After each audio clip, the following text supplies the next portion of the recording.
இந்த காணொளியை காணும் அனைவருக்கும் என் அன்பான வணக்கங்கள். இந்த நாள் இனிய நாளாக அமைய எனது வாழ்த்துக்கள். இன்றைக்கி நான் புதினா சட்னி தான் செய்ய போகிறேன். எப்படி செய்யறதுன்னு பார்க்கலாம் வாங்க. ஒரு வாணலியில் ஒரு அரை கரண்டி எண்ணெய் ஊற்றிக்கலாம்.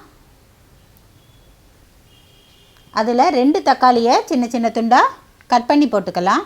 தக்காளி நல்லா வதங்கணும், தோல் சுருங்குற அளவுக்கு.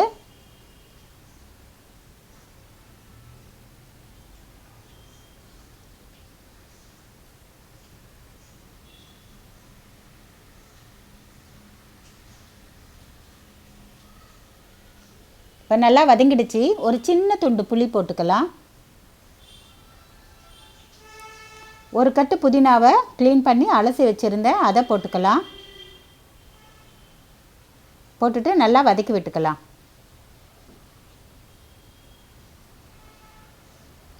வதங்கிடுச்சு. நம்ம அடுப்பை நிறுத்திடலாம். ஆறுனதும் நம்ம மிக்சியில் போட்டு அரைச்சிக்கலாம்.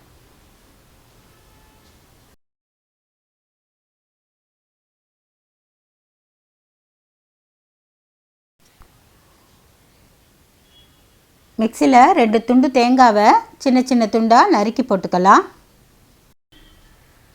3 பச்சை மிளகா போட்டுக்கலாம். உப்பு ஒரு அரை டீஸ்பூன் போட்டுக்கலாம். வதக்கி வச்ச தக்காளி புதினாவை மிக்சியில் சேர்த்துக்கலாம்.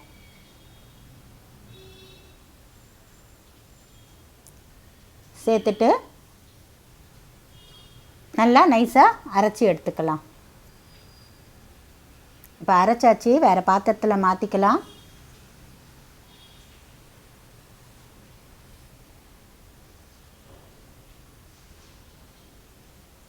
இப்போ மாற்றியாச்சு.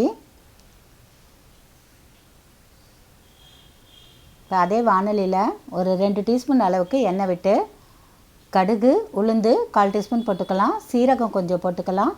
பெருங்காயத்தூள் கொஞ்சமாக போட்டுக்கலாம். கருவேப்பிலை போட்டு தாளித்து சட்னியில் ஊற்றிக்கலாம். இந்த சட்னி இட்லி தோசைக்கு ரொம்ப நல்லாயிருக்கும். நீங்களும் ட்ரை பண்ணி பாருங்கள். வீடியோ உங்களுக்கு பிடிச்சிருந்தா லைக் பண்ணுங்கள், ஷேர் பண்ணுங்கள், சப்ஸ்கிரைப் பண்ணுங்கள். இந்த காணொளியை பார்த்த அனைவருக்கும் என் நன்றிகள்.